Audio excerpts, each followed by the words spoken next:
Hi అండి. అందరు ఎలా ఉన్నారు? కొత్త సంవత్సరంలో మీరేమన్నా డెసిషన్స్ తీసుకున్నారా? నేనైతే ఒక పెద్ద డెసిషన్ అనే అనుకోవాలి. యూజువల్‌గా యూట్యూబ్ ఒక ఛానల్ పెట్టేసినాను. అది డిలీట్ అయిపోయింది. అట్లా అయిపోవడం వల్ల ఈసారి ఎటు తిరిగి ఇయర్ జూన్ కల్లా ఒక 1,00,000 సబ్స్క్రైబర్స్ అన్నా తెచ్చుకోవాలి అన్న థాట్‌లో అయితే ఉన్నాను. దానికి తగినట్టు కృషి చేయాలనుకుంటున్నా. అట్ ఎ టైం జాబ్‌లో జాయిన్ అవ్వాలి అనుకుంటున్నా. లేదు, కొంచెం ట్రయల్స్ ఉన్నాయన్నమాట. నెక్స్ట్ ఫుడ్ బిజినెస్ కోసం అవి చూడాలి అనుకుంటూ ఉన్నానన్నమాట. ఈ రెండైతే చాలా చాలా చాలా ఇంపార్టెంట్.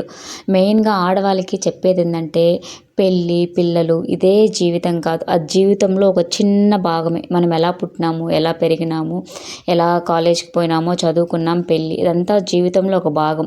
మనకంటూ ఒక గుర్తింపు, మనకంటూ ఒక ఐడెంటిటీ కావాలంటే నువ్వు ఖచ్చితంగా ఏదో ఒకటి సాధించాలా. నీ కాళ్ళ మీద నువ్వు నిలబడితేనే మనకంటూ ఒక ఐడెంటిటీ ఉంటుంది. ఆడవాళ్ళైతే భయపడకుండా ఏదో ఒక ధైర్యంగా చేయాలి మనం. నాకైతే ఇప్పుడు చిన్న బాబు ఉన్నాడు. అందుకోసం అనేసి నేను ఇంకా ఏం డెసిషన్ తీసుకోకుండా ఉన్నా. పాప స్కూల్ కూడా మధ్యలో ఉంది. నేను లాస్ట్ ఇయరే స్టార్ట్ చేయాల్సింది అదే ఫుడ్ బిజినెస్. ఇది ఎప్పటి నుంచో అనమాట.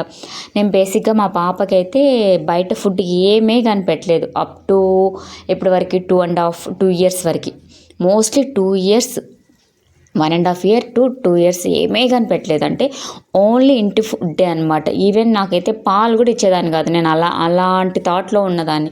పాలు కావాలన్నా కూడా కొబ్బరి పాలు తీసేసి దాంట్లో ఒక పౌడర్ మిక్స్ చేసి ఇచ్చేదాన్ని అనమాట. అది నేనే ప్రిపేర్ చేసుకున్నాను. అంతగా ఉన్నదాన్ని సడన్గా ఏమైందంటే కరోనా టైం వచ్చేసింది. నేను మా అత్త వాళ్ళ ఊరికి వెళ్ళాను అనమాట. నాకు ఆంధ్రాకి రావడానికి కుదరలేదు. అందుకని మా అత్త వాళ్ళు తమిళనాడులో ఉంటే అక్కడికే వెళ్ళాల్సి వచ్చిందనమాట.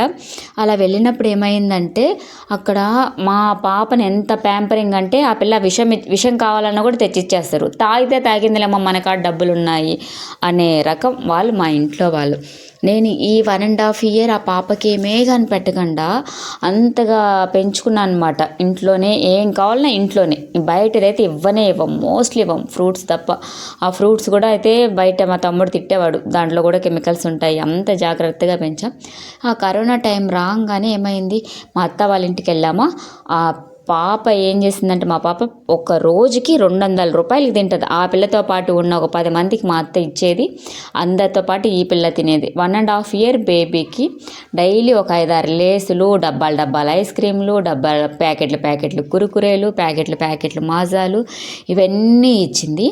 ఆమె ఇంకా అది అట్లే అయిపోయింది. ఆ సెకండ్ బర్త్డే నుంచి నియర్లీ 1 ఇయర్ ఉండింది కదా కరోనా.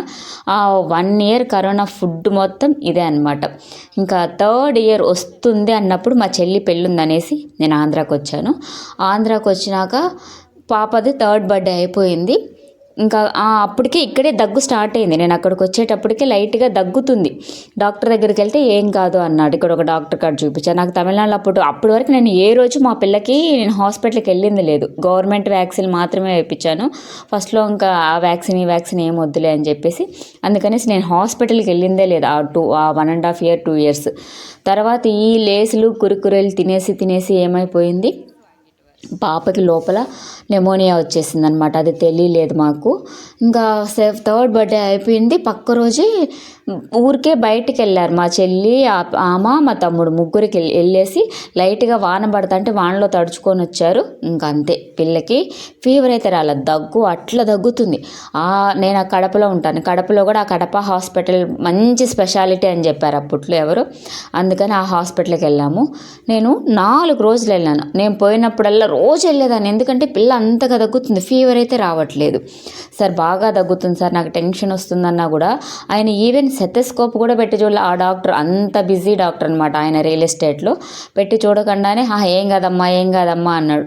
తర్వాత మా తమ్ముడు ఎవరో తెలిసిన వాళ్ళు ఉన్నారని బ్లడ్ టెస్ట్ చేస్తే దాంట్లో కొంచెం ఇన్ఫెక్షన్ ఉంది, ఏం కాదు అని చెప్పారు.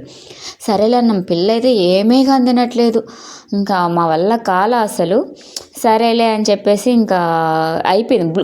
కాళ్ళు బ్లూ కలర్లో వచ్చినాయి. నాకు ఇంకప్పుడు నేను ఫార్మసీ స్టూడెంట్ని కాబట్టి కొంచెం నాలెడ్జ్ ఉంది.